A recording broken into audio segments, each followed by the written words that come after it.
با غیرت بلندشن برن اونجا کار تموم کنن، مرحله اولشو بیان. 4 بعد از ظهر دیگه بابا جون دیگه. نشستید گوه زیادی میخورید اونجا.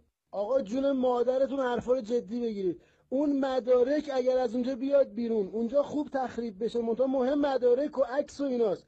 بیاد بیرون اون سفارت حالا ها را نمیفته. حرفو دقیق بفهمید. اگه کارا رو نکردید دوباره برگردید تو.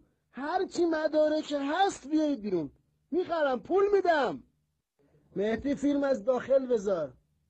بچه که داخلن، اداتی سوزی داخل، فیلم خوب بذارید. کوتاه بذارید، 15 ثانیه ولی فیلم بذارید. صدق باز عکس اون عوضی چرا اون بالا رو دیواره؟ بکن اونو برای من وردار بیار. اونو من میخوام، پول میدم پاش. عکسشو آتیش بزنید، باهاش سلفی بگیرید برای من بفرستید. بابا خودروها رو نمیسوزوندید، میآوردید. خب اون مدارک و همه رو جمع کن بیار. صدق باز پول میدم. اون مدارک رو بیار برای من. مدارک رو سالم میخوام. عزیزان آقا دیگه تموم شد. آتیش زدن و داخل هم هرچی مدارک اکثرا بچه ها آوردن با خوشون یه مقدار، ولی دیگه الان آتیش‌نشانی ها اومدن و تقریبا هم تموم شده. یگانم جمع کرده، بچه هم دارن برمیگردن دیگه. واقعا دیگه میشه کاری کرد. حالا اون مدارکی که آوردن حالا انشالله جمع آوری بشه به اهداف میرسیم. آقا پرچمم کشیدم پایین، منتها دوباره دوستان نیرو انتظامی پرچمو زدن بالا. الان جدید حاجستان ما یه مقدار مدارک داریم، چند میخرین رو از ما؟ مدارک رو دسته‌بندی کن. الان یه ببین دارم به همه میگم، همه مدارک رو به صدر احمد برسونن، صدر احمد رو دفاع کنه. هر کی مدارکی چیزی دستشه به صدر احمد برسونه. عرض کردم هر چیزی از اونجا گرفتید، مدارک بساط هر چی هست، پرچم همه رو تحویل صدر احمد بدید.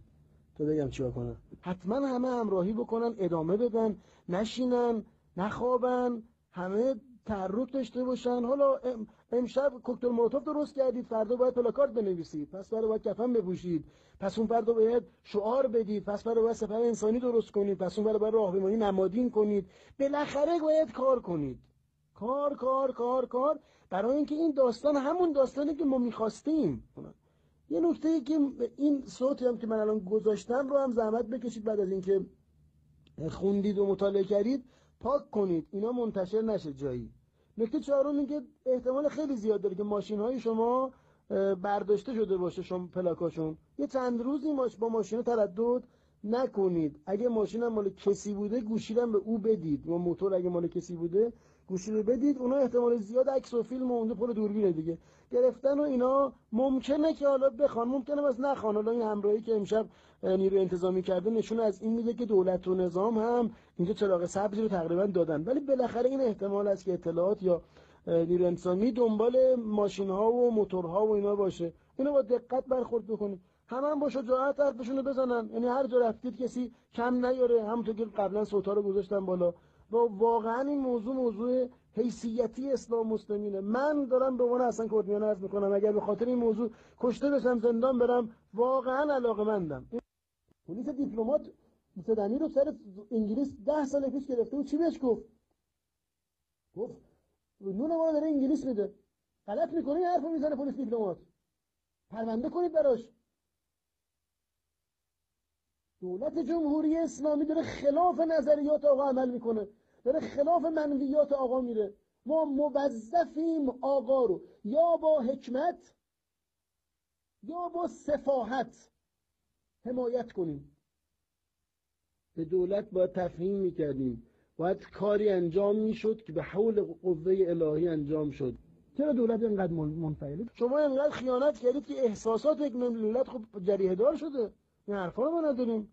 این همه شما خیانت در حق ما کردید. آقای مدرس ساده یه زحمتی بکشه، یه پیامی برای آقای پناهیان بفرسته، بگه که اونهایی که ریختند اونجا سفارت آتیش زدن ما بودیم. تو محافل عمومی بر علیه این موضوع صحبت نکن. بهش بگید اگر یه بار دیگه، حالا اینو بگید بهش حتما، یه بار دیگه تو محفل دیگری در مورد موضوع سفارت بخوای صحبت کنی، حتما با واکنش ما مواجه میشی.